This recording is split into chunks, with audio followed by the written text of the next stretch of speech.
Good evening, everyone. We're going to start our meeting now, but let's first rise for the Pledge of Allegiance. I pledge allegiance to the flag of the United States of America and to the republic which stands one nation under God, indivisible, with liberty and justice for all. The official start of budget season. Very exciting. So I'd like to start this public hearing by reading the legal notice. Legal notice of public hearing, Board of Selectmen, Town of Portland. Notice is hereby given that there will be a public hearing on the proposed budget for 2026-2027 to be held by the Board of Selectmen pursuant to Section 1201.3 of the Town of Portland Charter at the following place and time, here, 7 o'clock in the Mary Flood Room in the Public Library. It's both in person as well as live streamed. The subject is general government, Board of Education budget, and all other special revenue funds. At this hearing, any resident or taxpayer may be heard concerning the proposed budgets. Copies of the proposed budgets are available as of March 2nd, 2026 for inspection in the town clerk's office, public library, and online at our website, www.portlandct.org, dated on the 27th day of February, 2006 by myself. And with that, we are going to get started. So I'm going to go through the budget in a couple of minutes, but before I start, a couple thoughts and a couple comments about the whole process. This will be my second budget process in this position. Last year, I have to thank everyone involved in that. It was ultimately an excellent exercise in how town government works. We went back and forth over every number multiple times. We enlisted the help of our various departments in terms of getting that. We got input from our residents. We were fully involved, and it was enlightening and positive to see as much input that we had from our residents. So I hope with this budget process, people are involved, people are paying attention, they're asking questions, they're seeking us out when we're out someplace. They want to know more about it, because the more that people get involved, the more that everyone owns this budget. And I'm hoping that the process over the next couple of weeks is as positive, if not more, than what we did last time. I also do appreciate the help of Tom over there for all his help, our Public Works Director. Him and I went through every number on here multiple times, looking for any savings we can. So what we're presenting tonight is the budget that I presented based on all that input. I've also presented to all the members here. They've had that. I've had a chance to talk to most members one-on-one up here about the budget and go through the individual items. So I think we're fully prepared to start this process tonight. What I'm going to do is I'll go through the general numbers of the budget, but it starts in earnest tomorrow night. And I hope to have this be as helpful as possible. If you're watching this at home, again, you are welcome to come to the meeting, to any one of the budget meetings that we have. It's open to the public. You will, as of tomorrow night, be able to ask questions, elicit feedback, etc. So, but I want as much participation as possible. So these are ultimately taxes that everyone will pay, and I want everyone to know where the money's coming from and how it's being spent and what good it's doing in town. So, with that being said, let me start this for everyone.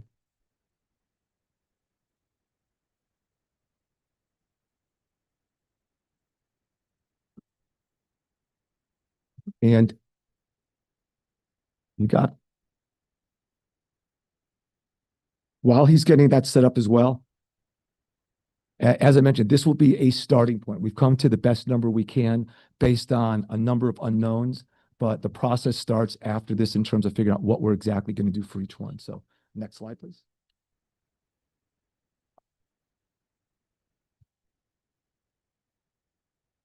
Next slide.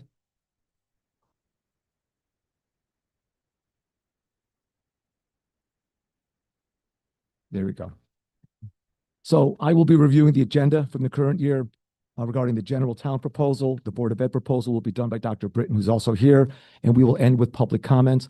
We also do have a number of letters that we will read into the record that residents have sent to us. So each one of the board members will read one or two of those letters at the end of this session. So next slide, please. All right, so let's start with the people that make the town. We're going to be talking about numbers significantly over the next couple of weeks or so, but ultimately it gets down to the people in town. So this chart gives you an idea of what makes up the town government. So it's a total of 355 folks, one Portland government resident for every 27 residents in town. Active committees, we have 9 active committees, 67 volunteers give their time to make it a better town. Boards and commissions, By charter, we have 13. 76 volunteers fill those spots. And that, again, helps make the town run. Public Works and his team, it's broken down by all the folks there, but they're the ones that keep our roads clean, the snow removed, and everything working properly. Public Library Director, 6 part-time and 4 full-time. That's again a hot spot in town. A number of good things happen there. Our police, we now are fully staffed at 13 officers, 1 animal control officer and 1 secretary there as well. So it's nice to have a second year where we're fully staffed. And our volunteer fire department, of course, 57 volunteers give their time to make sure that we're safer in this town. And again, all the rest of the part-time workers during Parks and Rec programs in the summertime and other miscellaneous folks in town adds up to 355 people on the government side that make this town work. Next. So some of the achievements we have. Next. It's been a very busy year. I'm sure people have been paying attention to the Nordic Spa, to the Brainerd Place, etc. Next slide, please. So let's talk about the Nordic Spa really briefly. This is, again, a big project in town. They have been hustling all year to get this thing ready to open, and they're still on track for opening sometime in November. That's going to be great for the town. It's going to be great for our tax base. They're happy to be here. I have to thank all those people involved in making it easier for them to do business in town, but that's going to be very good for everyone in town on a number of ways. It'll also mitigate the taxes for everybody else. So next.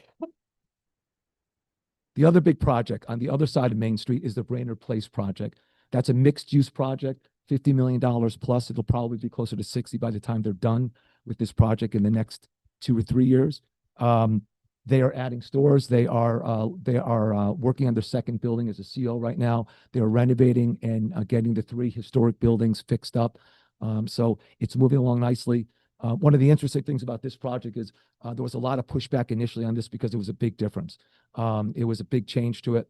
There were people in town that wanted to make sure the historic buildings were kept. And once that wave subsided and they started the project, now I hear from more people, why is it taking so long? Why isn't it ready yet?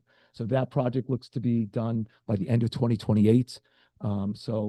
I'm excited about that. Drive by that every day. One of the other things about this project that's been helpful, a big concern before was about traffic in front of there and traffic patterns, and that has not become an issue. So it's good to see this thing building and again, contributing to the town. This will be a big driver of business in town. And as everyone knows, the more business you have in town, the more it spreads out the tax burden. So it makes the tax burden to residents decrease in the amount that it goes up. So it helps to spread out that burden. So that's a good thing for everybody. Next slide, please. The third major project in town right now is our well. We are actively trying to get our new well up online so that we aren't dependent on MDC water. We use them as a backup or as a complement to what we have. So we spent a lot of time and effort getting this ready. In fact, our board will be meeting within the next couple of days to select the next vendor to bring this next step of the process moving forward.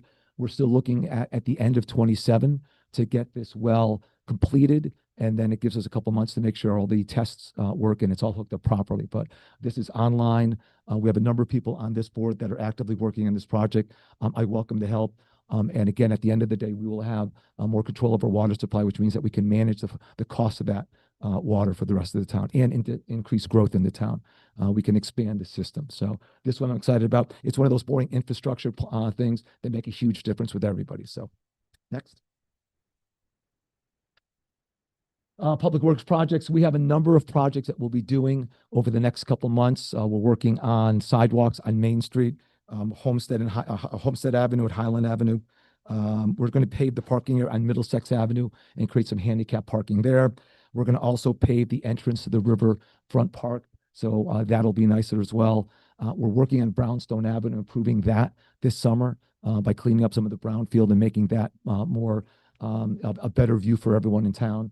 We're looking to also add some access behind that project. We're already clearing off some of the land back there so more people have access to the river. So again, we have more riverfront property than anybody else in Portland, any town in Connecticut. So expanding the use of residents for our riverfront is a big priority for our entire board. So that's coming soon. Next. And one of those projects that should be done by the end of spring, maybe a little sooner, is our river access project right now. You'll be able to launch your canoe and kayak from behind where Tilcon is right now. We've already built the road down there. The parking lot has been kind of sketched out.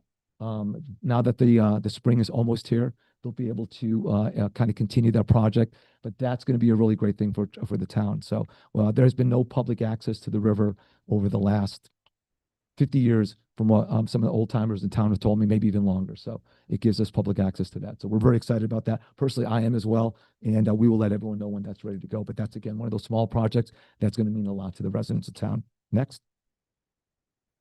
We have a new fire truck on the way as well, purchased at least a year and a half ago. It's been refurbished, or not refurbished, it's been worked on over that time. So I don't have a specific delivery date, but it's going to Firehouse 2, and we expect it to be in the next couple of weeks. I will let everyone know, but it's big and shiny and quite expensive, but we need it, and we want our volunteers to have the best equipment they can. So this was paid by the ARPA money that we had from during the COVID time. So I think that was a fine use of funds on that. So next. So one of the projects that we're working on this summer as well is continuing the High Street project, replacing the piping there. So we received $1 million steep grant last year. The town is matching 200,000. That next phase of the project should be commencing during the summer break. We're looking at getting the contractor chosen shortly, so that's all ongoing. The design work is being done on there now. There's some glitches with sidewalks and compliance that we're working through, but that'll be a nice use of state money, $1 million of it to continue that project. Again, infrastructure, it's boring, but it's vital to the backbone of the town. Brainerd Place we've talked about, and the spa, again, November is the soft opening. We're looking forward to that. One other project that I personally have been following since it started. It's been a 10-year process from when we bought the property to now. But on Brownstone Avenue, we have cleaned up the property down there. We've put out 2 RFPs, requests for proposals, in the past. Didn't get anything on there before because they hadn't been completed. But now that we've spent all the money on the cleanup. We're now ready to go out and try to find some development for that riverfront property to add to the tax base for the town and to do something with that property. So it fits into our downtown area nicely, and we're looking forward to that. Next. Thank you. Airline Trail continues its work. It's slower than I want to, but we still are working our way past Eversource. Later this spring, East Hampton will complete their section and connect to Portland's section. So from starting in the summertime, you'll be able to drive from Portland's area all the way up to Willimantic. So it'll be real nice to do. And then if we can get past Eversource and other places, ultimately we're going down to to over the bridge. So we're working on that as fast as we can. We're working on our bar grant right now, as well as our POCD. So we're looking at how we're going to make our Main Street in our downtown area as good as we can. What do we want that to be when it grows up? So a lot of time and effort and money is going into making the town we want it to be. So it's good for tax base, it's good for walking, it's good for business, etc. So that is being done right now as well. 2 other notes that are not on here. We have been working on police accreditation for a number of years as well. We are on the process to get Tier 3 accreditation. We're at the first step right now. We're almost done with the second step, and that's something that we've been working on for the town. That's an important thing for the town. I see our captains here as well. So that is something that is being worked on. And next slide, please. All right, let's get down to the numbers. Next slide. So the overall budget for this year that we're proposing is $43,808,607.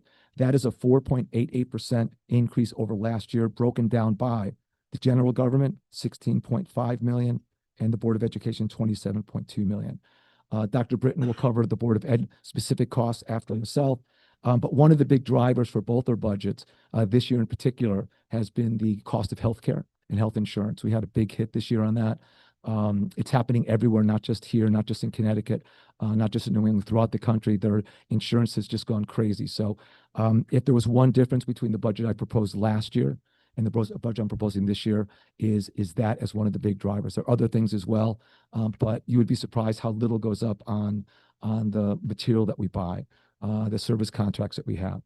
It's usually the people costs are the most expensive, but this is a big driver. So I think that was the biggest one between last year. It covers most of it. Next. So speaking of people costs, this chart just gives you a quick rundown of how much are the people costs of our total budget. So our town government, our town side, people costs are about 10 million of the total. Total cost for Board of Education, about $20 million or $21 million for the people cost. Between those two costs, the staff that we have, the folks that deliver the good services to the town, $31 million out of the $43 million are the people that work for the town. That's a big number. That's 71%. So the other things that go into it, the equipment that we use, the contracts, et cetera, the things that we buy, the salt for the roads, make up the rest of it. But that's a lot of the cost. It's the people, it's your neighbors out there that are doing the job, that are plowing the roads. So I think that's an important one. Next. Actually, the expenditures by themselves, this gives you a list of what the budget increases have been over the years. You'll notice in the 21, 22, 23, those were pandemic years. The budgets were a little wonky during that time because everything that happened, but you'll notice they pick up in 25, 26, and now this year. They're not directly connected, but there was an influence with the previous years. Again, most of that increase in terms of budget expenditures of 4.29 versus this year are a lot of the increased costs. The insurance is one of them. So next page. The breakdown by government over that time as well, and education is on the left one, you have the amount of government increase from 21 to 27. Again, the government went from 0.81 as a percentage increase up until the most recent 4.7. That is our side, my side of this equation. Education from 2.26% up to the 4.99. So that's breaking it down between the two sides of the government. Next, please. And next. So the breakdown in types of spending that we do. So general admin and government, 5.3%, public safety, 3.6%, public works, 4.7%. These are all increases over last year. Planning and development, 1.29%. Health and human services, 4.26%. Next. Library, 4.84%. Employee fringe benefits, including the healthcare, 5.64%. Liability, 1.22%. Debt service, 7.53%. Transfers, including capital, 3.51%, and contingencies, 0. So total government, again, 4.7%. That's a total number there. Next page. Capital items that we have on the budget this year. Total 1.4649 million, and broken down by the general funded, the low SIP funds that we have, the 8,000 recovery, and the water and sewer. Next. These are the items that we are putting in for the capital this year. They will all be discussed and reviewed, and the various departments will explain what they need and how they need those. So those watching at home, you can see that. For those that are listening, food service equipment, 25,000 for Board of Ed. System-wide technology upgrades, 132 technologies, expensive, by the way. Total for Board of Education, 157,000. Fire department has 2 different things in their generator, as well as ATV replacement, replacing an infield groomer, website redesign. Police department has new vehicle upgrade, security, keyless entry. Our police folks will explain these. Cameras and recording for the interior buildings. All of these were reviewed by our capital committee. All those were reviewed by the departments. Some things aren't on here for budget reasons. Others were added as well. But again, these will all be reviewed. Public Works Director, vehicle there. He has an old one right now. HVAC upgrades, 36,000. Town grade seal coat, 22,000. Liquid vertical storage tanks, 36. Again, computers, townwide, 105,000. Reevaluations, we have a reval coming up, 50,000. And then again, phone system replacement. We have a very old system right now. So total for general fund government, 765 or 756, and general fund for Board of Education and general fund 913,500. Next. So where does the money come from? Part of the money comes from our LoSiP grants from the state. So we get $97,510 to spend. This year we're spending on the entrance to the Riverfront Park, as well as a parking area next to the fields. Next slide. Yes. Yes.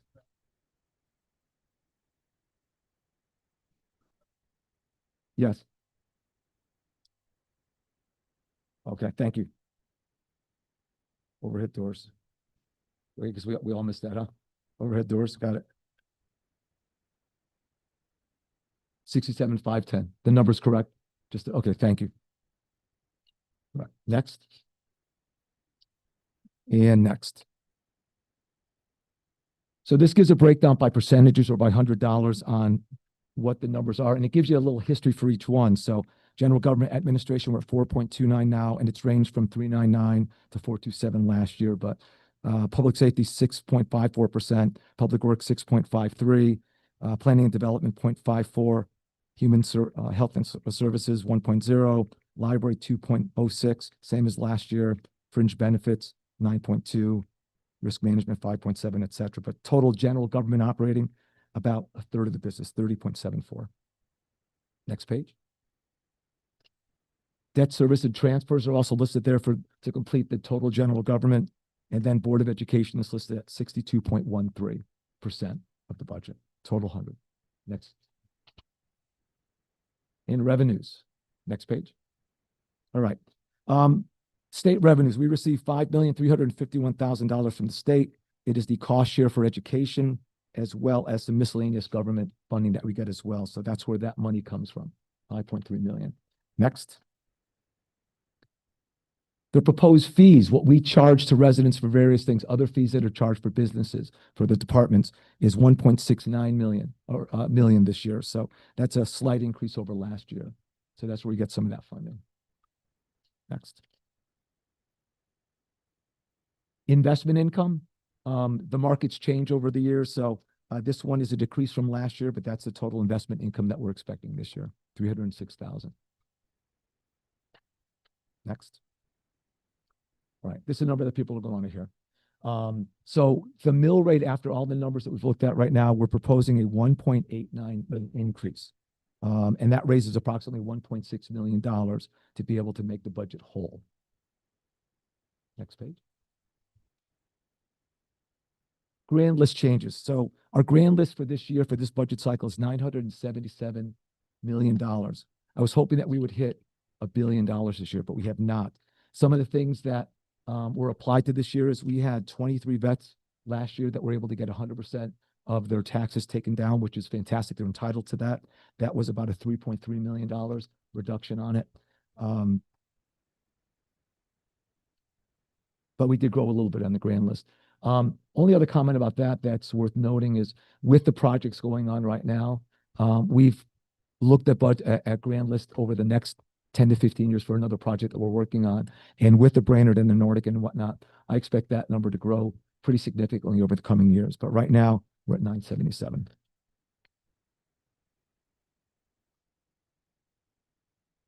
Update on water and sewer customers. We have 2,205 total combined customers.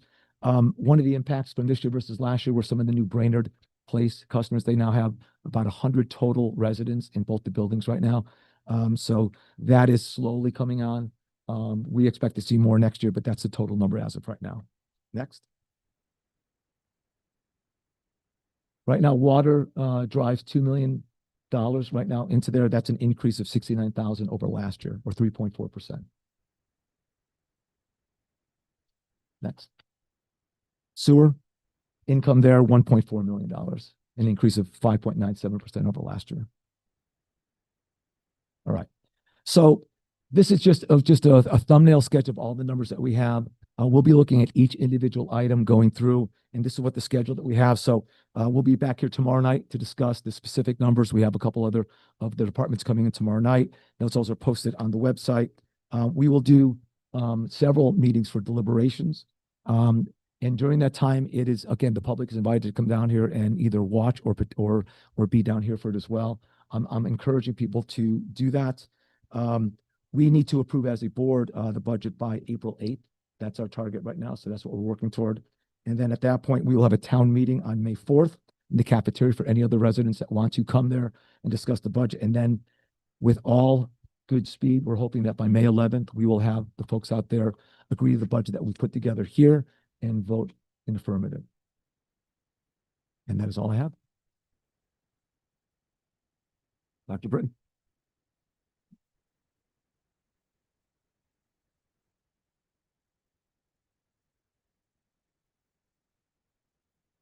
Nick, can you queue up my slides?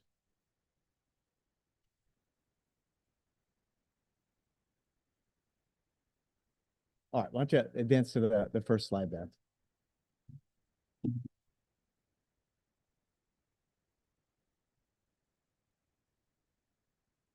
All right, so I wanted to start tonight by, instead of looking forward, we're here to talk about how much we need for next year. But I want to start with, hey, 365 days ago, I was here asking you for some money. And I need to start by saying thank you. Thank you to the Board of Selectmen, the Board of Education, everybody who came out and supported that budget. I'm watching that money be used now throughout the course of this year. And how do I even describe? I wish I could spend all night with you just telling you about all of the amazing things that are happening in your schools.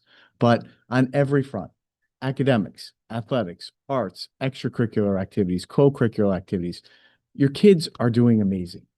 We've received this year some national level recognitions. I mean, another blue ribbon. For crying out loud, Portland, have 3 schools with blue ribbons.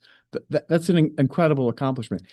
As I look around this room right now, you see all these beautiful portraits up here. Youth Art Month is coming up next month. This is because you helped support the budget last year by including a full-time art teacher, moving our art teacher from part-time to full-time. And our students now have access to advanced placement art, which you see the results of here. I hope you're able to get out on March 20th and see the Addams Family. I hope you were able to get up to see some of the basketball games, get out to watch some of the baseball and softball games we have coming up. Everywhere I go in all of our schools, your kids are doing amazing. They are performing at some of the highest levels we've ever seen, academically, athletically, but beyond that, even more importantly, I just want you to know they're happy. Our kids are doing great. Samar here tonight. I hope that she's smiling and agreeing with me. Things are going really well. Our students are getting the services and the support they need. Look, no school is ever perfect, but we're doing great. I know our teachers appreciate it, and I appreciate everything. And it's not done without a certain level of gratitude. I fully recognize that we wouldn't be able to accomplish these things, and our students wouldn't be enjoying the experience that they're having right now if it wasn't for the support that you provided us last year.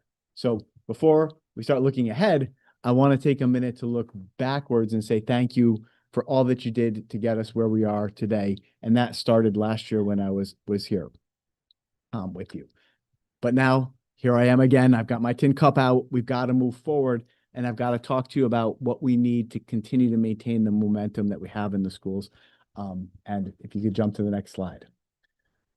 So the Board of Education did unanimously pass on January 20th it was a unanimous vote that the board is looking for a 4.99% increase. And I want to spend some time with you talking about how we got to that number, because unfortunately it reflects some things, and I know you heard Mike talk in detail about it, that were just outside of our control, specifically with related to healthcare costs. That's our big headwind this year, and I want to be able to show you the impact of that. And it's something we can't get around, right? I mean, it's something we just can't avoid. So if you can go to the next slide, please. Back in November, right, we started this process. And I went into this year just looking to put together a maintenance budget, right? We're not going to be adding any new programs or anything new. We really just wanted to maintain. And the reason we wanted to maintain is because we know we have some big plans for the future. We've talked a lot about consolidating schools and how that will be some big changes. But for this year, I was really just looking to put together and bring to you a budget that essentially replicates those things that we have this year, which we're doing great next year. So to provide all the same quality academic, extracurricular, co-curricular, athletic, and arts related experience that our students have are enjoying this year, see if we can provide those again next year. To do that, of course, we had to take a look at all of our contractual obligations. We're still dealing with the effects of inflation and some other headwinds, but we started by, not adding, but just maintaining what we have and seeing where those numbers would lead us. So the next slide, please. So that started in November. In order to get us going, there we go. We had to do a lot of our work in December. Now, one of my asks for you tonight is to consider December's too early, right? It's really, really hard to build a budget in December. Even if I just had one more month, and And the reason it's hard in December is because there's still too many unknowns, right?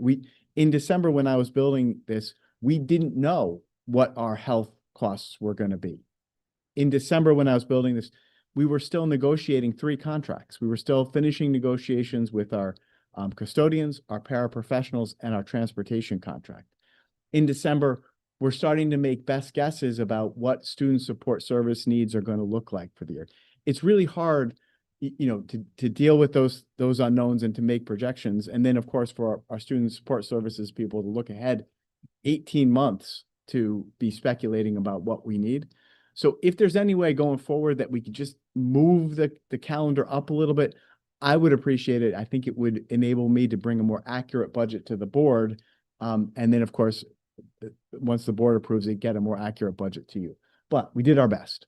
So in December, we put some placeholders for those contracts that we were still negotiating. And of course, we carried forward all of the general wage increase and step adjustments that we had to make in our existing contracts. We did our best to project our student support service needs. I want you to know, in December, I asked Stephanie as a placeholder to put 8% for insurance, right? 8% at that time seemed high to me, right? Now I would take 8% and run, right? But at that time in December, we put 8% as a placeholder, and then of course we had to go out and ask for conduct a census. By that, I mean, ask people, if you're not currently taking health insurance, do you plan to take it during the open enrollment period? Or if you are taking health insurance, do you plan to drop off or change from a single plan to a 2-person, or a 2-person to a family plan? One thing we've had this year in Portland is it's wonderful, it's job security, but had a little bit of a baby boom, which is wonderful. Lots of young teachers having babies is great, but often what happens is that when you're married and having a 2-person health plan, when you have a child, you need to now move to a family health plan. So we did see some increases because the census has changed in respect to who's taking what and what level of health insurance. So we had to account for those things. Stephanie had to adjust all of our FICA taxes. We also had to account for those pension contributions that we're making for some of our employees, and those have changed this year.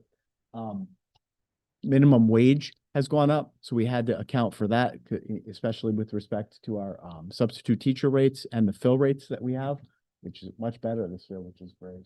And then, of course, discretionary line items, and then we had to consider revenue sources. So in December, this is where my head was at, right? But that was the budget that I brought to the board and they voted on, right? Or were prepared to vote on. Now, fast forward one slide, because here was one of the, oh my goodness moments. In December, while I was building this budget, our insurance broker came to us and said that the Anthem renewal bid came in at 26.9%, right? So that was a bad day, right? That was a holy mackerel. I had to ask her, did you say 26.9%? I mean, that was a real sticker shock moment, right? And that obviously had a huge impact on our budget. Now, fortunately, we have a really good insurance broker. She does a fabulous job. Tom, Mike, and I got together with her and we essentially said, not acceptable, right? We can't have 26.9%. That would be the type of blow to a budget that we just can't sustain. So we said, go do your work, go back out to bid, look at the state partnership plan, get back to Anthem, twist their arms, but 26.9% is not acceptable, right? And she then went and started doing her work, right? But again, you're seeing things are changing because it's December and we're still making guesses. What I did do at that time, hearing that 26% number, I did say to Stephanie, increase the insurance percent from what I had as 8 up to 13, right? So I said, don't go to 26, go to 13 and let's let our insurance broker do her work. So we adjusted that. And then, I had to say to all of my people, don't bring me anything new. I am flat funding everyone. So my first request to try to start to get the budget to a reasonable place was say, adjust the insurance from 8 to 13%, which took up a lot of bandwidth, right? And then I went back to my principals and department leaders and I said, flat funded. You are getting, don't come to me with any more than you have this year. You take your actual this year, that's what you're getting next year. So right away there, you're starting to see if there's any inflation, flat funding is actually a cut. But I'm saying no new money. You're getting this, what you got this year is what you're getting next year. Next slide, please. Oh, by the way, before you leave that slide, just back up 1 second. I do just want to point out, this other big glare. If I had incorporated, by the way, the 26%, if that were the real number and we hadn't gotten our insurance broker to move that number, I would be looking at a 12% increase, right?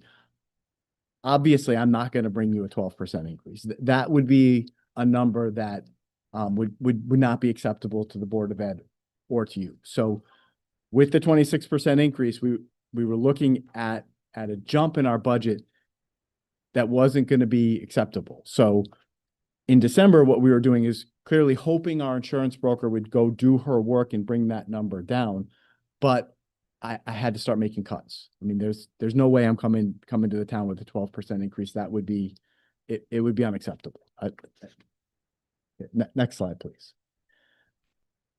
So even then, by adjusting the insurance to 13% and flat funding everybody else, I still wasn't at a place that I was even comfortable approaching the board with that with a budget percent that high. So I made some serious cuts here, right? We're reducing for next year 1 teaching position. I reduced student services by 30,000. I reduced district stipends by 20,000. And I can go through in greater detail with you through what these are specifically, like what activities, sports, things are being cut. We eliminated an athletic coordinator position. We eliminated our classified board certified behavior analyst position. And then there's such a bad glare. Really see it on here. You know what I did? And I'm really sorry. I printed it on 3 sides and it's like too small. I can't see. Eliminated all summer curriculum writing funds. I reduced Bob by $50,000. I eliminated some technology purchases. Thank you for putting those back in capital, by the way. So some of those came back. I increased our revenue projection on what's called excess cost. This is what we get back from the state for students who are outplaced.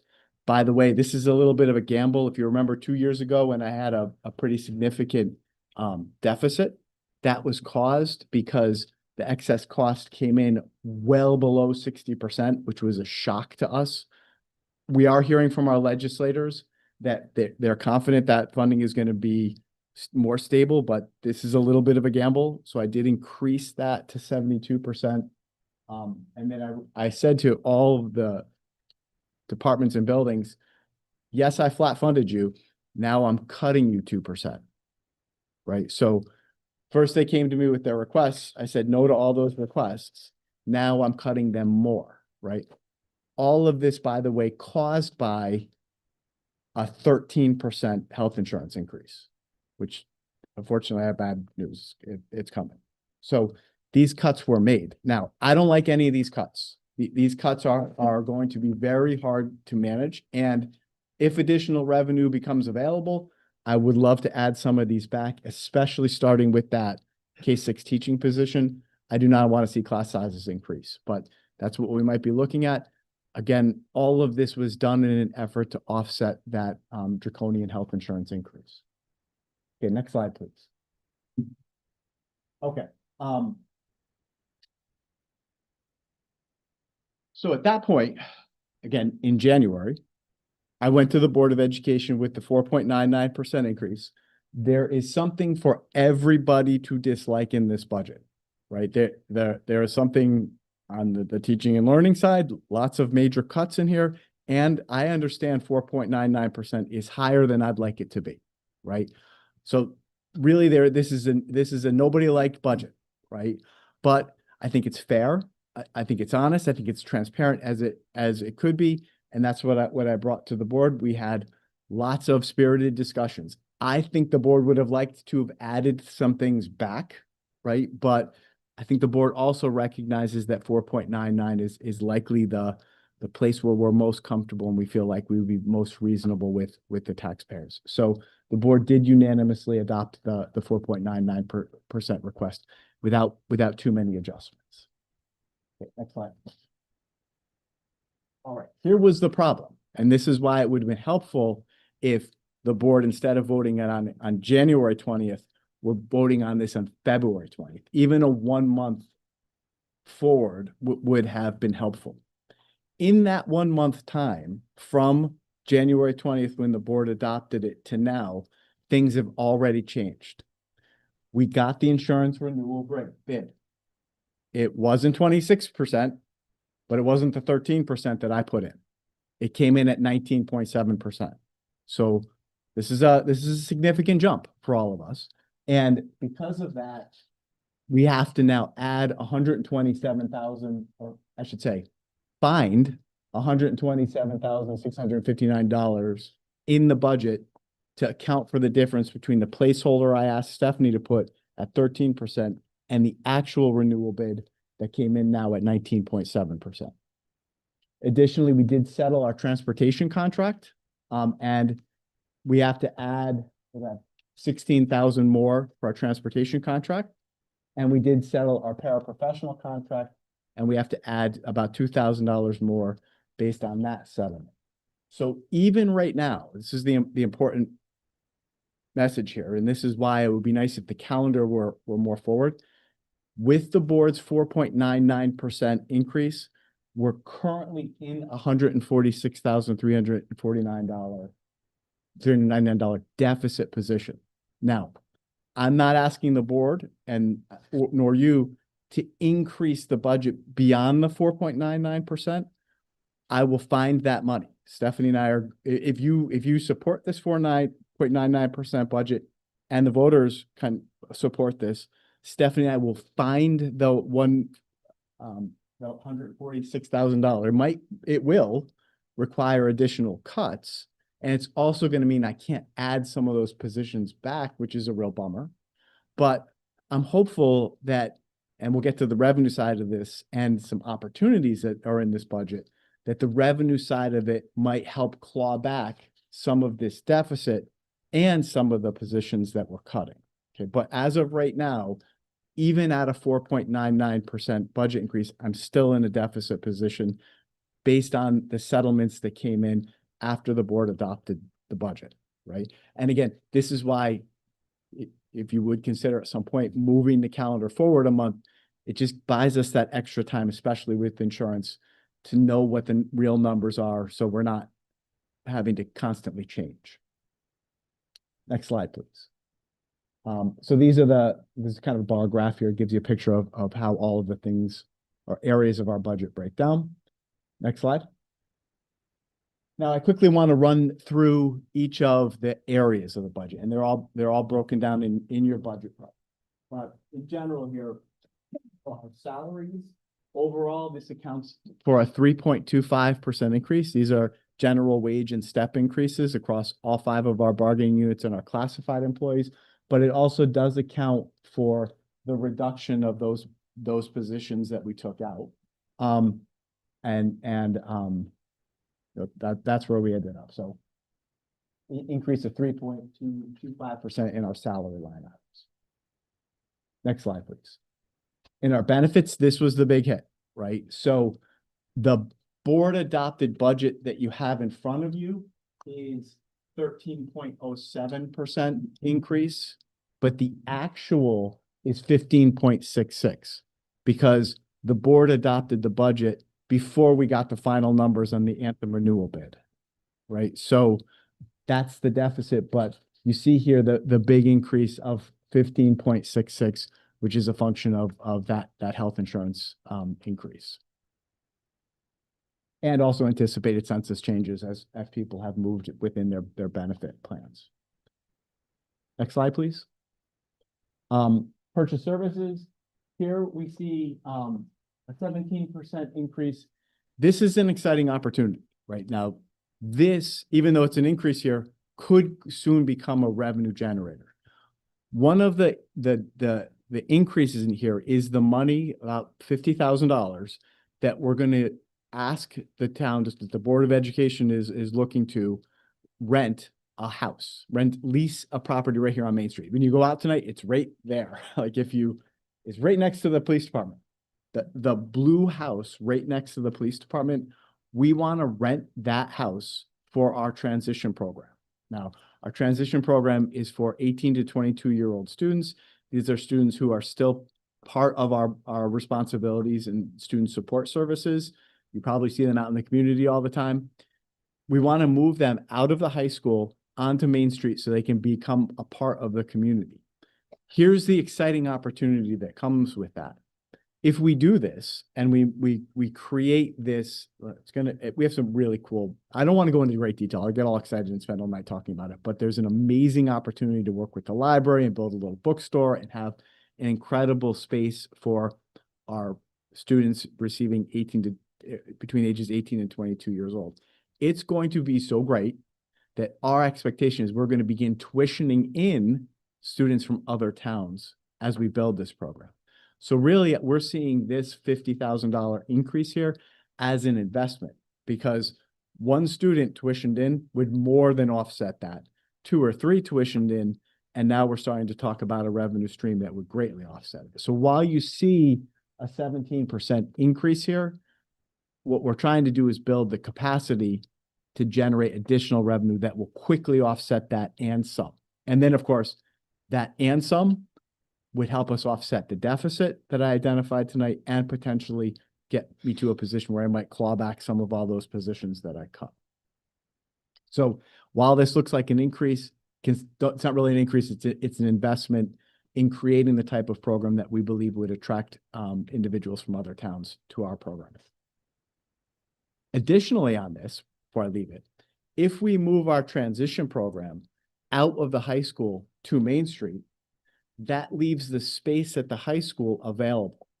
We're exploring entering into a lease agreement with a educational outfit called Saybrook Reading. They're looking to lease space from us at the high school, similar to the way Oak Hill leases space at Brownstone. So we've been in touch with them. They're a great program. Some of our students would benefit from it, and they would pay us rent to rent space at the high school in the rooms where our transition program currently is. So by making this investment, moving the transition program to this blue house over here, right next to the police department, creating that program, we believe we will be able to generate additional revenue by leasing that space at the high school to Saybrook Reading and tuitioning in students from other towns once that program becomes very attractive. More to come on those things. Next slide, please. Repairs and maintenance. Here's where you start to see the impact of the flat funding and reductions, right? These are the areas that I have control over, right? I don't have control over health insurance. These are the areas where we do have some control over, and here's where you do see a decrease in the repairs and maintenance budget. Next slide, please. Again, same thing here. Interestingly enough, though our transportation contract went up, the overall line item went down. This is because we brought some of our transportation services in-house. If you remember last year in our capital budget, you purchased us a minivan. We now have a fleet of 3 minivans. We've been able to bring some of our students who we were paying outside vendors to transport those students in-house, and that's saved us quite a bit of money. So overall, in terms of the transportation, even though we settled our transportation contract and that is going up, I'll provide a copy of it to you shortly. I haven't gotten it yet. The board's still looking on it. We're working on it, but the overall transportation increase has gone down because we've been able to use those minivans and provide some of those transportation runs in-house. So you do see a slight decrease here in our other services, which includes transportation costs. Next slide, please. And again, here, another decrease. These are things we have control over. Those things that we do have control over, I cut, right? And again, these cuts were made not because I want to cut books and materials and supplies and curriculum and resources, but because that's the only place I can really go. Can't cut health insurance. I can only cut what I can have control over. So you do see both some savings here in utilities that the solar is working well. We're seeing some, but I am worried about it because it's been a very cold winter and we're just starting to get those bills now. But you do see for next year an area where we will be able to trim back. Next slide, please. Okay, so this year, this increase does reflect, we have, you know that we brought the Chromebooks back in-house. We're now on a cycle where we purchase 5th and 9th graders a Chromebook. We don't lease anymore. We have been trying different ways, but this funding reflects the number of Chromebooks that we need to buy for next year's 5th and 9th graders. And then those Chromebooks stay under warranty and follow those students for 4 years. So the increase you see here is a function of those purchases that we need to keep up with that Chromebook replacement cycle. Next slide, please. And then the increase here for dues and fees. This is because next fall, the high school is hosting an accreditation team from the New England Association of Schools and Colleges. All high schools, you heard about accreditation of the police department. High schools have to be accredited once every 10 years. They're subject to that accreditation visit. It costs money because you have to pay a higher dues in that year. You also have to put up the team that comes. You have to buy them hotel rooms and take care of them while they're here visiting. So next year, the high school is subject to an accreditation visit. So you do see that there's a slight increase here that reflects that once every decade decennial reaccreditation visit. Next slide, please. Okay, I'll end here with our revenue sources.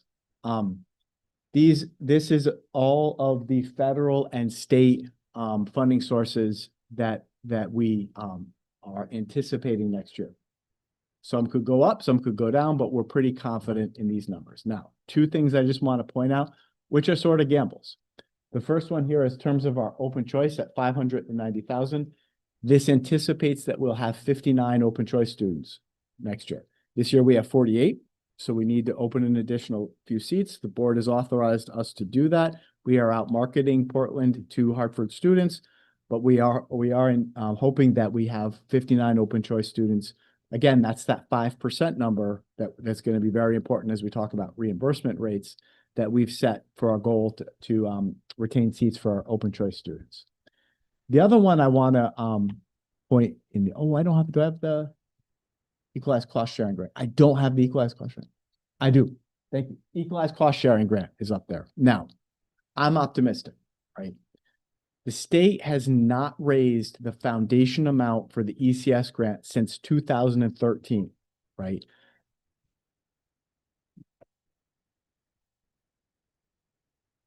Okay, so make sure everything is okay. We're in the lockdown or anything, right?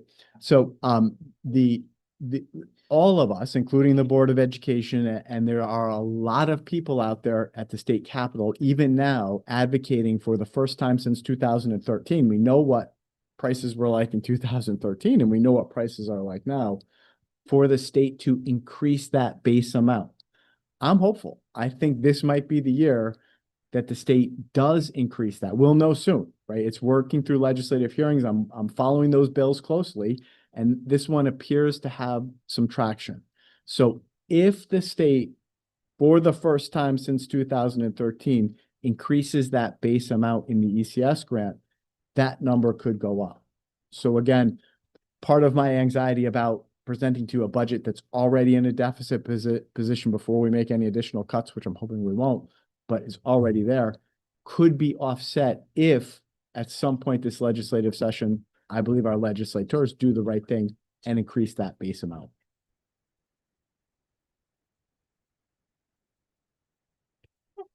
And if you have any questions during the workshops about what any of these other revenue sources are from or used for, I'd be happy to answer them. It would be a long night if I went through every single one in great detail. That's all I have.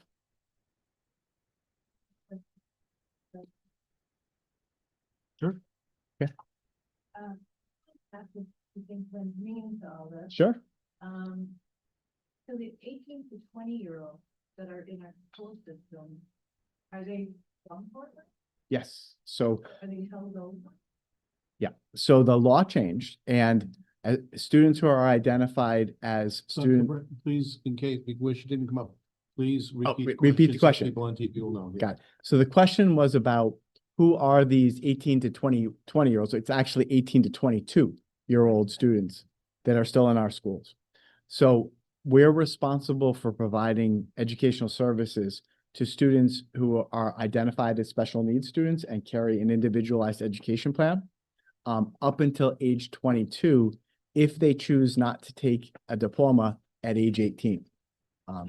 So after 22, then services are turned over to the Bureau of Rehabilitation Services and other state services. But up until age 22, Portland Public Schools is responsible for providing services to Portland residents, right?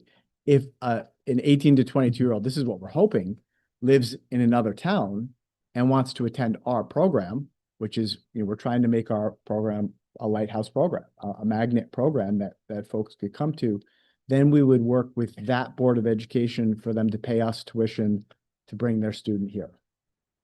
I'm concerned that I think the high number you have with kids that are under the state. So I, everyone knows. Right. Yes, everybody knows they're here. So you're talking about, your concern is having a student who's 21 with kids who are younger? Yeah. Right. So the students in our transition program are at the high school, but they generally don't interact much with the high school kids. They're in a part of the building and it's their own program. And as part of the program, they're not in the building. They're out in the community learning work and life skills. Like we have the student, you probably see them around all the time. They're in the supermarkets, at, at different community events and agencies, out the senior center regularly. They're here at the library regularly. I see shaking heads. So would we. Yeah. So the question was, or the comment was about our 18 to 22-year-old students and whether they're best situated in a high school environment or in more of a community-centered environment. And the speaker referenced that she would see them better suited in the community environment. To that, I would say, yes, me too, right? I'm very excited to see them right here in this blue house right next to the police department.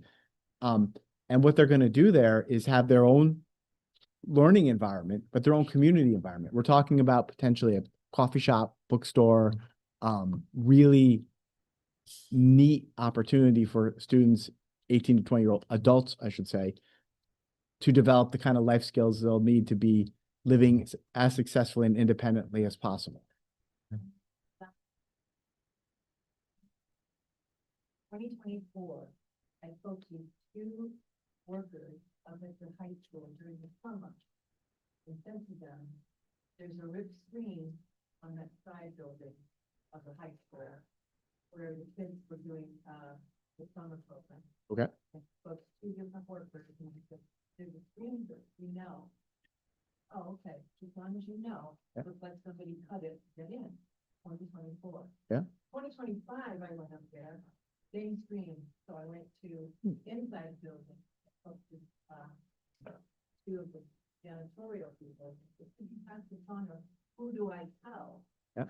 And they said, oh yeah, well, no problem, we'll take care of it. I said, well, I said this in September 2024 summer. Yeah. I said, in 2025, going towards December, still there. Well, we're doing stuff, we're doing, but we'll take care of it. It's not done. I'm glad you told me I'll take care of it. I think you have to go to. Sometimes. Yeah, and I don't consider myself the top, but give me a call or an email anytime, especially if you're not feeling like my folks are being responsive to you. I'd like to know about that because sometimes I can nudge people along.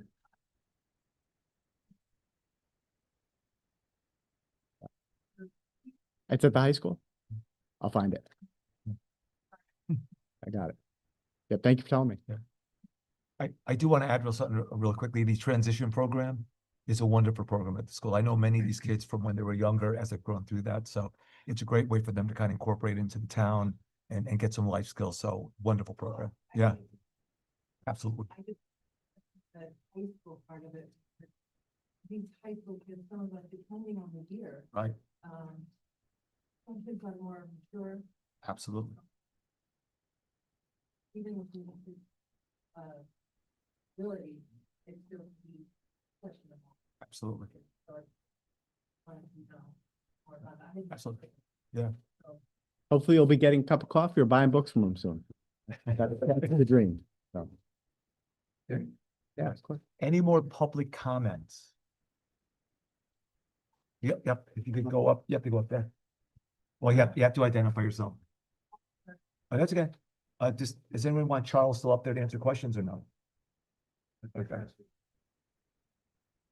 So Sarah Caratasio, 63 Mishmastic Trail in Portland. So my questions are regarding the BCBA position. So was that's final, that position was cut or will be cut? Well, I have 3 of them and it really depends on that answer, so. Yes. Okay. All right. So then my first question are what are the plans to support students with behavioral needs? Okay. Do you want me to just ask them all together? Okay. And how will the district ensure students with IEP behavioral plans receive proper support? And my last question is what impact assessment was done before deciding to cut the BCBA position? Okay. That's it? Yeah. Okay. And then we stay here, and then if I don't answer as well. Right. So let me start with just a quick description of what a BCBA is. I think that might be something folks haven't heard of or be unfamiliar with. BCBA that stands for Board Certified Behavior Analyst. Okay. This is somebody that comes to us with a very specific skill set that's used to help conduct functional behavioral assessments of students and design behavior intervention plans for students, and then coach and teach our paraprofessionals and teachers in how to implement those plans to best support students with all matter of behavioral needs, whether it's from students who may be autistic, socially, emotionally disturbed, other health impaired. They work very closely with our occupational therapists, our physical therapists, and others. It's a very specialized skill set. What makes it interesting, though, is it's not a Connecticut state certification, right? It's like a medical certification, right? That people have. It's not yet. The Connecticut State Department of Education doesn't recognize it as a certified position. So technically they're not a teacher, which means they're not in the teacher's bargaining unit. They're independent of that, and we hire them the same way you would hire me or Bob or Stephanie, some outside of any of our contracts.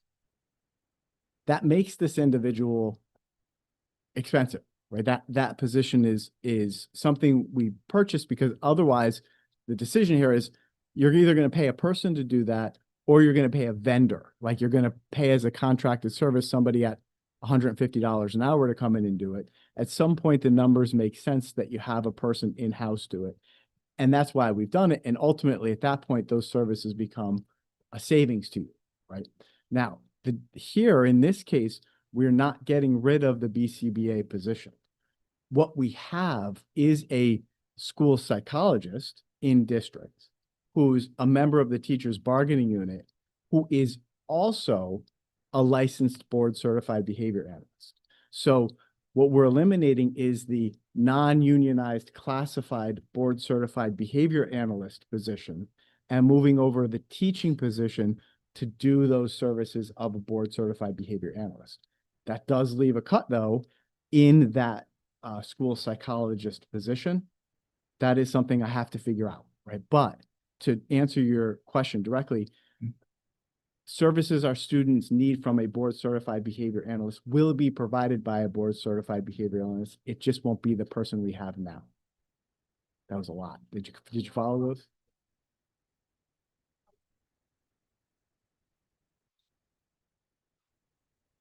We're making those adjustments. So the part of the adjustment I'm working now hard, and that's why I didn't want to cut any of those positions, right? Is that how then is the testing and support our students receive from a school psychologist going to be distributed to the other school psychologists? And then what parts of that can be distributed to our other clinicians, specifically our social workers or guidance counselors?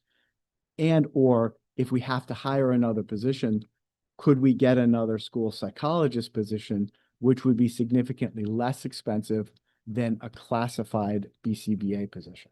The difference there might be a matter of $50,000, $60,000. between somebody we're paying as a teacher versus somebody we're paying as a classified position. So we've thought this through. We have it in concept, but I do have some details to work out, but we will make sure that our students who need BCBA certified support will absolutely get it. We can't not provide that. Those are legally required services as part of IEPs. It's a lot, right? Okay.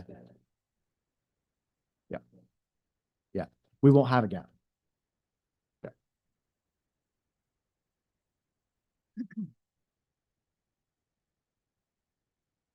Any other comments? Anything online? Okay, let's move on. All right, so we're winding down right now. We have letters from residents that have wanted to have these read tonight. I'm going to start with one letter, but all the selectmen have one in front of them, so I'll start with this one. This is from Aaron Libensparger to the Portland Board of Selectmen. I'm writing in strong support of the Portland Senior Center and its director, whose leadership has transferred the center into a true community hub for older adults in our town. Under current leadership, the Senior Center now offers over 100 programs per month. That is more than 1,000 annually, serving a rapidly growing membership that has added over 250 new members this year alone. The center also serves as a gathering space for numerous community groups and sponsored organizations, extending its reach well beyond its core programming. What is perhaps less visible to the board is the informal but vital social work support that the director provides to members on a daily basis. Though this falls outside the formal job description, this support fills a genuine gap and speaks to a broader unmet need for a dedicated town social worker. The need for expanded resources is also urgent. With the anticipated addition of 200 to 300 older adults from the Brainerd Place development, Portland's older adult community, already at 48%, will surpass 50%. To meet this growth sustainably, the director has requested an increase in the part-time clerk position from 8 hours to 20 hours per week. This modest investment is essential to maintaining the quality and capacity of services the community has come to rely on. The Senior Center's recent collaboration with the VA is just one example of the innovative partnerships being built to serve our older residents. The mission is clear: to enrich the lives of adults 55 plus through healthy aging, social connections, and lifelong learning. The board's support will ensure that the mission can continue to grow. Thank you for your time and consideration, Aaron Libensparger. We'll start to my left. Jim? All right, I have two. One was something that was sent directly to me that I referenced. It's from Brenda and Norm Rosignol. I want to support Sarah in all of her fantastic work at the Senior Center.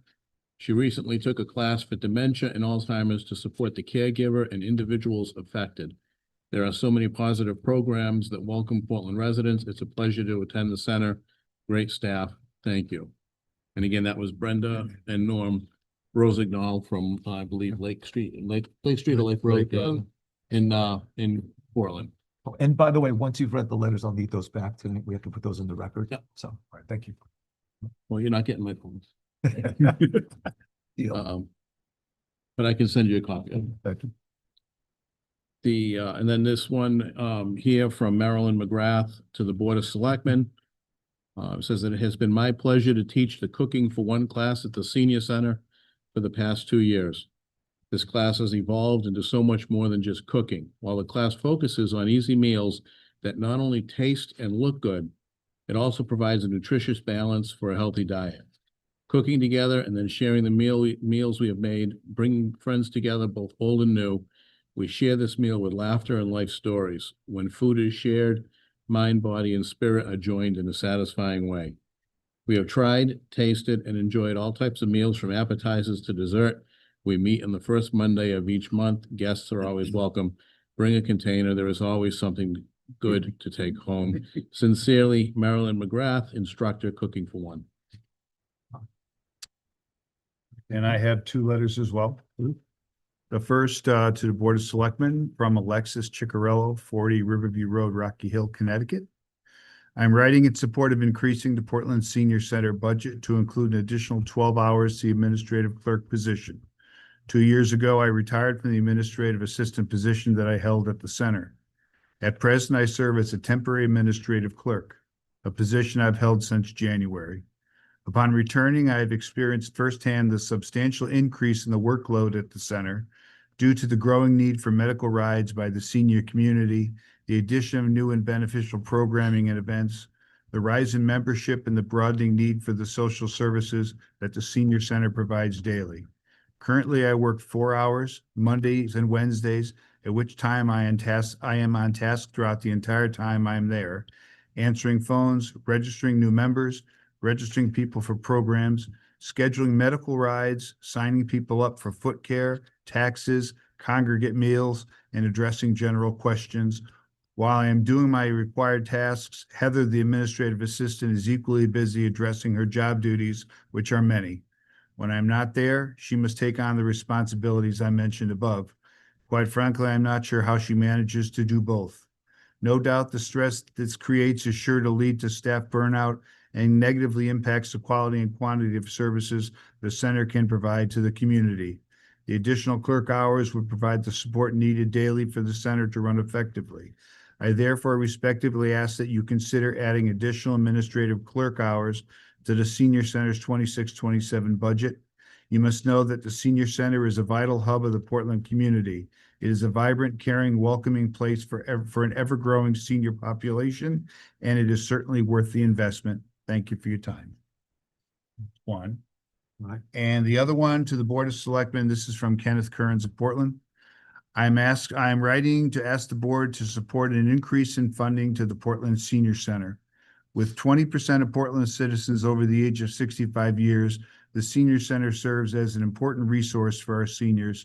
It is especially important for providing a community for seniors who live alone and desperately need human contact and interaction. The center also provides transportation for those who need assistance in traveling to medical appointments, to meals, card games, mahjong, Scrabble, bingo, and exercise classes. All help seniors maintain community and healthy living. Also important are the trips to restaurants, museums, and other activities. All the above are possible because the dedicated staff who work to help our senior citizens. Thank you for your attention to this matter, Kenneth Kearns. Before I read mine, Sarah, is it Caratasius? Caratasio, Us. Caratasio, Us. us. I'm sorry, Caritasios. Caratasios. I want to pronounce it right, Caratasios, so I call it Caratasios. Because mine had the last name, nobody else did. Okay. This letter is from Mary Mackey, of 11 White Birch Bend, Portland. Dear Portland Board of Selectmen, thank you for all the time and energy you put in to keep the town running and at the same time moving forward. I appreciate the hard work necessary to develop a budget that is fair to all departments dealing with unknowns, fuel costs, etc., while keeping tax increases to a minimum. With this, I just want to add that after serving on Portland's America 250 committee for the last year, I have come to appreciate Sarah Caratosius' caring leadership of the Waverly Senior Center. I am impressed by the number of new programs she continually brings to the center to serve Portland's active adult community. The Veterans Program and the Tech Help Sessions are just a couple of recent examples. Glancing through the Senior Center's monthly calendar, it is evident that Sarah has turned the Waverly Senior Center into a central hub of activity. There are programs and meetings from morning through the evening hours. I want to commend Sarah and Heather for doing a wonderful job in serving the community, and I hope the Board of Selectmen also appreciates what an asset the town has in Sarah Caratosius and the Waverly Senior Center. Thank you. I also have a letter from Theodore Pinto Jr. from the Portland Pathway to Transition Program. Dear members of the Portland Board of Selectmen, my name is Theodore Pinto Jr., Transition Coordinator and Lead Special Education Teacher for Portland's Transition Program at Portland High School. Please read this letter to the Board of Selectmen at tonight's meeting. I am writing to express my strong support for the continued funding of the Waverly Senior Center under the leadership of Sarah Elliott Caratosius. Sarah's Senior Center was the first public program to partner with my Portland Pathway to Transition program. Her willingness to collaborate has had a lasting and meaningful impact on my students, staff, and the broader community. When I founded the transition program 2.5 years ago, many businesses in Portland would not let my students volunteer at their stores. Sadly, inclusion in the greater Portland community continues to be a barrier to my students who dream of finding employment. Sarah's leadership, vision, and commitment has helped to break through some of these barriers, and her help has been instrumental to my students' growth and to my program's success. Through the Waverly Intergenerational Connections Program, the Senior Center hosts congregate meals where my special needs students catered lunches to seniors in the hopes of offering nutritious food, socialization, and connection. In this real-world setting, students learn vocational experience in the restaurant industry while building on communication, time management, and teamwork skills. Sarah's dedication extends beyond daily programming as she actively creates opportunities that strengthen connections across generations and ensure that both seniors and students feel valued and supported. She has also connected my program with other programs, like the Portland Food Bank, in an effort to offer my students a variety of experiences for learning opportunities. I respectfully urge the Board of Selectmen to continue funding the Waverly Senior Center so that these vital programs may continue to thrive. The return on investment is evident in the lives of our seniors, our students, and the community as a whole. Thank you for your time and thoughtful consideration. Sincerely, Theodore Pinto, Jr. Thank you. Yeah. Eddie does a great job with this program. Right, David? I have a letter for the Sarah Caratasios fan club. Okay. It is Portland is a wonderful place to live for seniors who have lost many relatives and longtime friends. The Waverly Center is indeed the place to be, to nourish our aging bodies, minds, and forge new friendships with many exercise classes, yes, activities and programs. As a group, we support local businesses. We vote. Funding is needed to ensure adequate staffing, building updates, and quality programs. Thank you for your consideration. Donna Benkowski, 35 Spring Street, Portland, Connecticut. Okay. I have a few letters. The first one is from Gail Longley, and unfortunately, the copies I have are handwritten and the photocopier didn't do a well job. So I'm gonna do the best I can here. Dear members and board, I have been taking art lessons, watercolor, with Brienne Starger for a few years now. She is a wonderful person and teacher. A group of us get together once a week, parentheses, with my husband, also attend several recreational programs, gather information that is helpful for us in our everyday life. All the people that work here are kind and caring, serving our community well. Isn't that what a senior center does? Many people rely on services at this facility above healthcare for different reasons, clothes, tools, and other things that we need to get through our lives. Foot care. As a senior, it's a wonderful place to keep. It's a wonderful place to keep. Everyone works very hard to meet the needs of people and do a great job and great effort. I am a 75-year-old, year young, sorry about that. Sincerely, Gail Longy. Okay. And we got another one from Judith Brown. I am writing to express a strong support for increased funding for the Waverly Senior Center. It is a wonderful resource for our community and seniors. The center offers essential services that enhance the quality of their life, promote social engagement, as well as ensuring access to both health and wellness programs.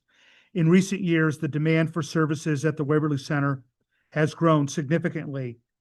Enhanced funding would allow the center to expand its programs, provide additional resources, and improve facilities, thus allowing it to better meet the needs of our seniors. I urge you to continue to consider requests for increased funding. Judith Brown.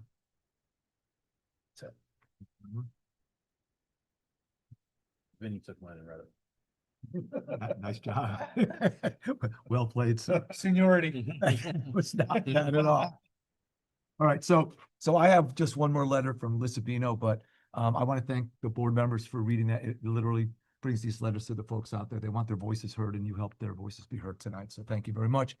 So from Lisabino, dear Michael and members of the Board of Selectmen, thank you so much for your dedication and hard work to support our town, especially through this budget season. I cannot attend the meeting tonight due to a committee on solidarity meeting happening at the same time, and I wanted to share a comment. Please include this letter in the public comment of tonight's meeting. As a member of the Committee on Solidarity for the last 3 years, having recently stepped down, but still very involved as a work group member, I want to thank you for your support for the Committee on Solidarity. We have provided many educational and community building events and resources for the town over the past few years. Many of our programs and meetings are supported by the Portland Library and the Senior Center. The committee has held almost all of its monthly meetings at the Senior Center, has hosted a Juneteenth celebration there, as well as the most recent Voices of Portland presentation. Being able to use this location at no cost was indispensable for both of these events, which drew over 100 guests. We are so grateful to the Senior Center staff for their support of our work and their support of so many programs in town. I've also seen the efforts of Sarah. Sarah has put into to help the Senior Center grow through increased programming. With this success and with such a small staff, she's making Herculean efforts to serve our community. And I fully support her quest for a higher budget to serve an expected increase in members this coming year. The center could really benefit from a social worker. Without that, Sarah is doing the job of a social worker on top of her other duties, many, many duties.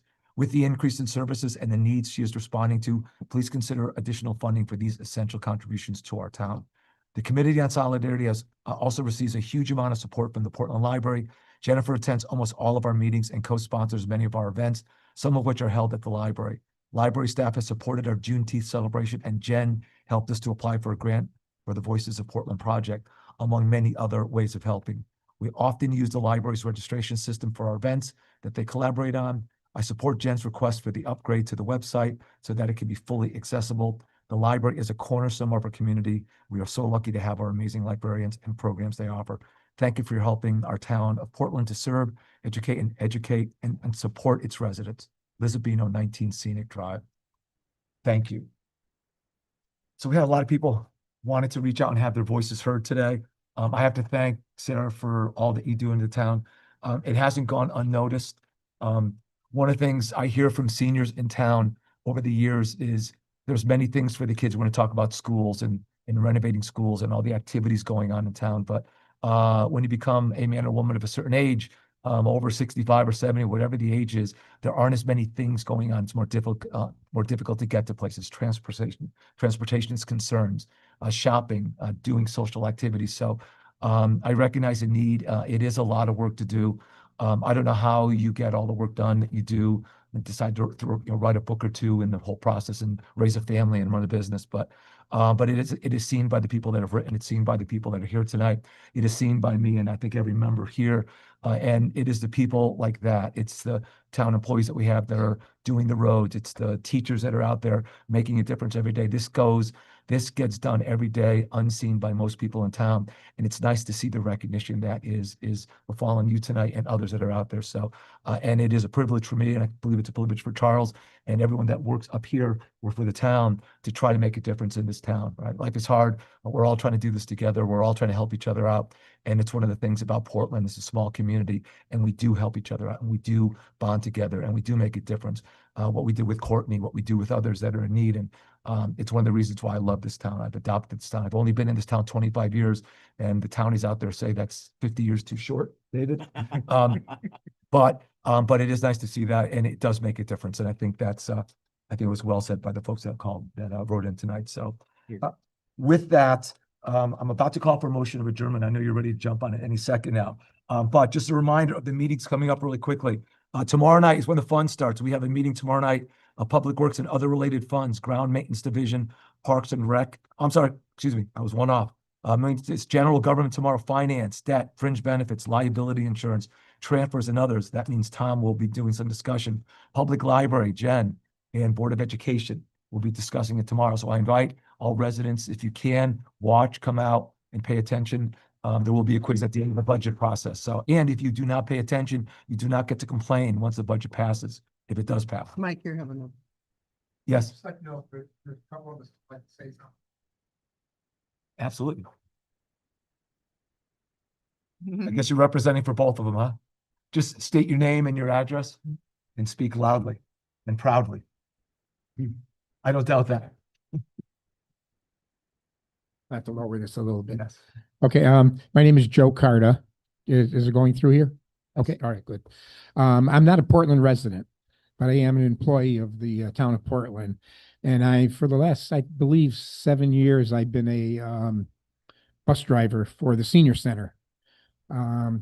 First of all, I want to thank everyone up here for the money that you appropriated last year, that increase that we got. It was, it really did a lot for the seniors as far as medical rides. And that's what I want to talk about. We talked and you read the letters about all the services that go on at the senior center, and it's amazing to see the number of people that are in and out of that building now. It's like hustle and bustle. It's really enjoyable. But the thing that I wanted to talk about was the rides that we offer to not only lunch rides and the park in Springfield with the Christmas lights. I can't think right now the name of it. Forest Park. Forest Park, right? I think we had 2 bus loads last year of 24 people that went up there to drive through. But my biggest concern is the seniors that need medical rides. We have people in wheelchairs, people with walkers, and there are services, other services, and I believe the town belongs to what is now Dial-A-Ride or Dial-E-Ride. I'm not sure exactly what the name is. That's a service that's fine for younger people. When it comes to seniors, that service is a curb-to-curb service. So if you're in a wheelchair or even in a walker, you're dropped off at the curb. So you have to have somebody with you to bring you in if you're in a wheelchair. And once you're dropped off, your ride is over. Now, when you want to return, you have to call them back again and make another appointment for a ride to pick you up. This past winter, a woman was in Middletown who was waiting for a Dial-A-Ride to bring her back to Portland. She waited 2 hours, and our van showed up to pick someone else up, and she asked the driver if he could please bring her back to Portland. He called Sarah, and Sarah knew the person, and she said, absolutely, take this woman back to Portland. So you could wait 2 or 3 hours for a ride back from an appointment with Dial-A-Ride. And I know we spend a lot of money for that service. And what I would ask is for a little more money so that we can get these people to and from their appointments. It's really a great service, and Heather and Sarah both do a great job just trying to negotiate all the, I've gone where I've brought somebody somewhere, come back, picked somebody else up, brought them somewhere else, gone back, picked up the other person, so we work with the other drivers, the other 2 drivers to negotiate all the different stops we have to make. But it's really a great service, as well as the senior center itself. So that's all I wanted to say. No. And thank you. Thanks, Joe. Thank you for all you do. You do want to say something. There you go. Again, just your name and your address.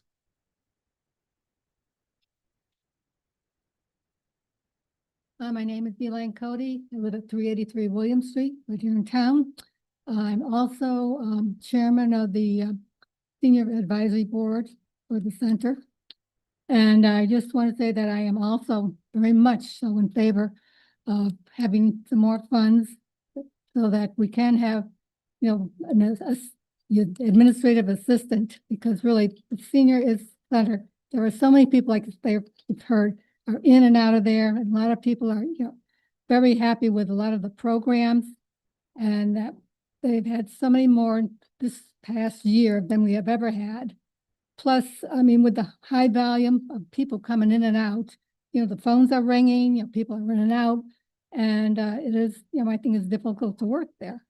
And I don't know if a lot of you know that we have a pamphlet that is put out, and on the back calendar of it, this is called The Bridge, is a calendar, and this is for the month of March. And you can see every single day, there's like 3 or 4 different activities that are taking place at the senior center. So, you know, we really, like I said, we do need, you know, more help, and you know, well, so that we can really continue to serve our seniors. And also, besides having all these programs going on too, as Joe just was talking about, is too all the rides that we need for the medical patients, that people that need medical services. So that is, you know, more phone calls on there all the time. You go in there and you really hear the phones just ringing and ringing. So there really is a need, and so I would just, you know, hopefully that you people will consider all this and support the senior center, and so we can serve the seniors better. Thank you. Thank you. Thank you very much. Right, and last chance for someone to say something. Going once, going twice. Bobby, can you make a motion? Motion we adjourn. I'll second that motion. All right. All those in favor? Aye. Opposed, abstention, motion passes. Thank you.